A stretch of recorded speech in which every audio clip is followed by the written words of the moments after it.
हमारे देश को आज एक मजबूत रीढ़ की हड्डी की जरूरत है जो किसी के सामने झुके ही नहीं।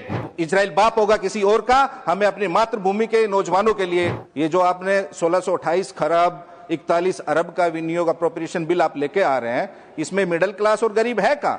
लहजे में बदजुबानी और चेहरे पर नकाब लिए फिरते हैं, वो जिनके खुद के बही खाते बिगड़े हैं वो हमारा हिसाब लिए फिरते हैं। हमारी अर्थव्यवस्था शोर बहुत करती है मगर अंदर से भीतर से बहुत खोखली है। अगर आपने 10,000 का लोन ले लिया तो बैंक के लोग लाठी डंडा ले लेके आपके पीछे भागते हैं, आपको प्रताड़ित करते हैं, आपके मान सम्मान और इज्जत को तार तार करते हैं। वहीं दूसरी तरफ अगर कोई 10-15 हजार करोड़ का लोन ले लेता है तो वह सरकार उनका लोन माफ कर देती है। क्या इनकी बहादुरी केवल गरीब और लाचार आदमी पे निकलती है? जब हम विश्व गुरु नहीं थे तो 2014 में बेरोजगारी दर क्या थी और आज अमृतकाल में बेरोजगारी दर क्या है? डॉलर के मुकाबले रुपए की कीमत क्या थी और आज अमृतकाल में रुपए की कीमत क्या है? लेकिन उन्होंने अपनी नोटबंदी और रोजगार बंदी करने के बाद उन 81 करोड़ लोगों का काम धंधा छीन लिया और आज उनको जिंदा रहने के लिए 5 किलो अनाज देना पड़ रहा है इनको। जो जितना ज्यादा लूटेगा वो ही सरकार का उतना ही प्यारा होगा। तो अब ये सरकार चीटी पर तोप चला रही है और चीटी पे तोप चला के अपने आप को बहादुर बता रही है। Shri Sanjay Yadav. Thank you madam. ये विनियोग संख्या 2 विधेयक 2026 में अभी जब हम देख रहे थे तो पूरा कंसोलिडेटेड फंड जो है 1628 खरब 41 अरब 30 करोड़ 6 लाख रुपए है। जब पूरा विनियोग का हेड्स का देख रहे हैं तो इसमें यही कहना चाहूँगा कि जो ये बजट है, ये अप्रोप्रिएशंस बिल है, ये केवल आंकड़ों के अखाड़े हैं जहां हमेशा गरीबों को पटकनी मिलती है इस अखाड़े में और हमेशा अमीर ही जीतते हैं। मैं अपनी बात शुरू करूं उससे पहले एक शेर कहना चाहूँगा कि लहजे में बदजुबानी और चेहरे पर नकाब लिए फिरते हैं, लहजे में बदजुबानी और चेहरे पर नकाब लिए फिरते हैं, वो जिनके खुद के बही खाते बिगड़े हैं वो हमारा हिसाब लिए फिरते हैं। मैडम, आज अर्थव्यवस्था का हमारे देश के क्या हाल है ये किसी से छुपा नहीं है। हमारी अर्थव्यवस्था शोर बहुत करती है मगर अंदर से भीतर से बहुत खोखली है। लोगों के पास आमदनी का जरिया नहीं है, नई नौकरी और रोजगार के अवसर सृजित नहीं हो रहे हैं, देश आर्थिक समस्याओं की गंभीर गिरफ्त में है, छोटे बड़े व्यवसायियों का व्यवसाय खत्म होने के कगार पे है, बर्बादी के कगार पर है, महंगाई की मार हर घर खा रहा है, मिडिल क्लास के सामने आर्थिक चुनौतियां इससे कहीं अधिक गंभीर है जितना हमें दिख रही हैं, बाजार में सन्नाटा पसरता जा रहा है और तो और अब तो शैम्पू साबुन बनाने वाली कंपनियां तक खुद स्वीकार कर रही हैं कि उनके प्रोडक्ट की बिक्री में भारी गिरावट आ गई है और उपभोक्ता बाजार का ग्राफ भी लगातार निरंतर गिरता जा रहा है। लोग आर्थिक तंगी के चलते अपनी छोटी छोटी जरूरतों के लिए कर्ज ले रहे हैं और फिर उसे चुका भी नहीं पा रहे हैं। देश में लोग 10,000 का कर्ज भी नहीं चुका पा रहे हैं।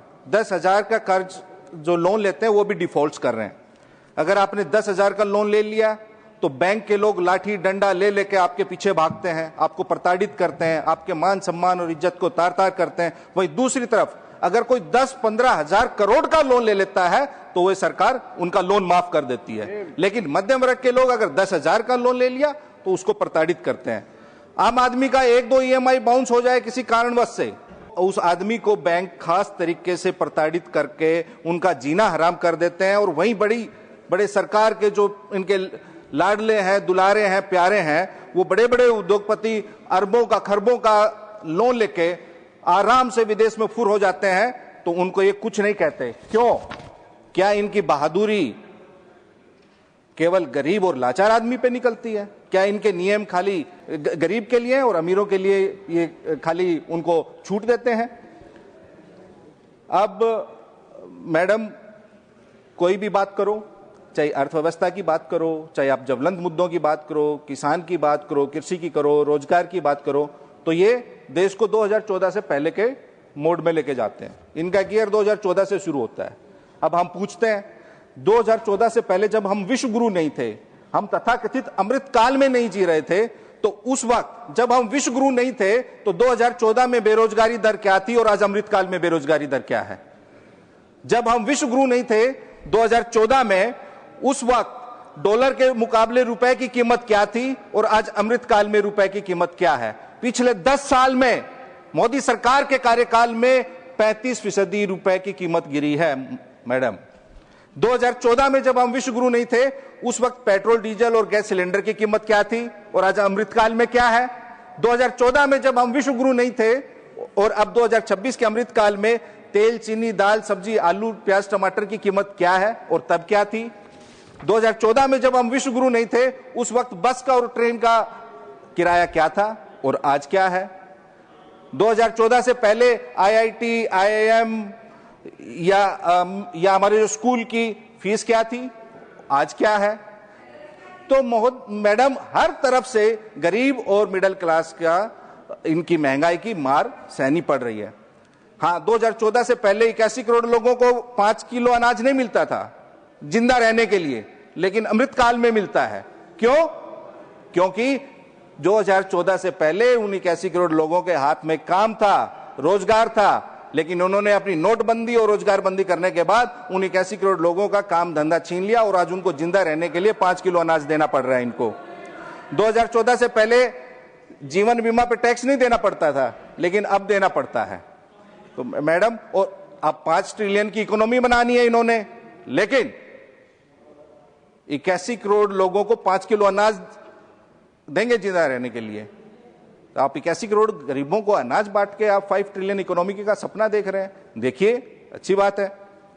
2014 में सोने का क्या भाव था? 10 ग्राम सोने का मात्र 28,000, और आज 2026 में सोने का भाव क्या है? 1,60,000 रुपए। तो अब आप देखिए आप कहां जा रहे हैं। ये जो आपने 1628 खरब 41 अरब का विनियोग अप्रोप्रिएशन बिल आप लेके आ रहे हैं, इसमें मिडिल क्लास और गरीब है कहां? इसमें से तो इस 10 साल में 26 लाख करोड़ तो आपने अमीरों का लोन माफ कर दिया कंपनियों का, लेकिन आपने गरीबों का कितना किया? 2014 से पहले तो किसानों का, गरीबों का लोन माफ होता था, उनके जीवन को बेहतर बनाने की योजनाएं बनती थी। अब मैडम, अब ये सरकार गरीब, किसान, दलित, पिछड़ा और मुसलमान को मार रही है और धन पशुओं को पाल पोष रही है।